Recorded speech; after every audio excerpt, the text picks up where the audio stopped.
এই ধরনের যোগগুলো খুব সহজেই করতে পারবেন আপনারা। শুধু মনে রাখতে মানে খেয়াল করতে হবে দশমিকের পরে একই সংখ্যা কিনা। এখানে দেখুন একই সংখ্যা আছে, এখানে 4টে আছে, এখানে 3টে আছে, এখানে 2টো আছে, এখানে 1টা আছে।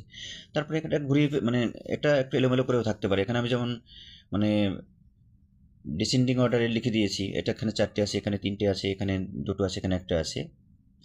তো কি করতে হবে, আমাদের অ্যাসেন্ডিং অর্ডারে সাজিয়ে নিতে হবে, 1 2 3 এভাবে অ্যাসেন্ডিং অর্ডারে, ঠিক আছে? তাহলে এখানে একটা, এখানে 2টো, এখানে 3টে, এখানে 4টে আছে।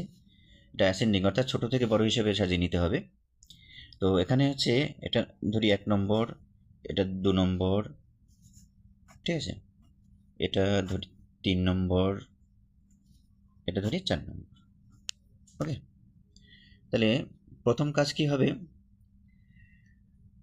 তাহলে এখানে 3 আছে আর এই 1কে গুণ করব, এখানে লিখব 3। এখানে 3 আছে, এখানে 2 আছে, 3 দুগুণে 6। এখানে 3 আছে, এখানে 3 আছে, 3 3 9। এখানে 3 আছে, এখানে 4 আছে, কি লিখব, 3 4 12।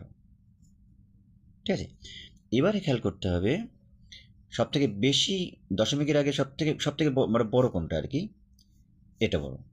তাহলে কটার আগে দশমিক আছে, 4টের আগে দশমিক আছে। তাহলে এখানে আমাকে গুনে গুনে 4টের আগে দশমিক দিতে হবে, 1 2 3 4। ঠিক আছে, এখানে দশমিকটা হবে। এবার আর একটা অঙ্ক খেয়াল করুন, এক্ষেত্রে কি হবে। এখানে দেখুন দশমিকের পরে সবগুলো একই ডিজিট আছে, একই ডিজিট রয়েছে।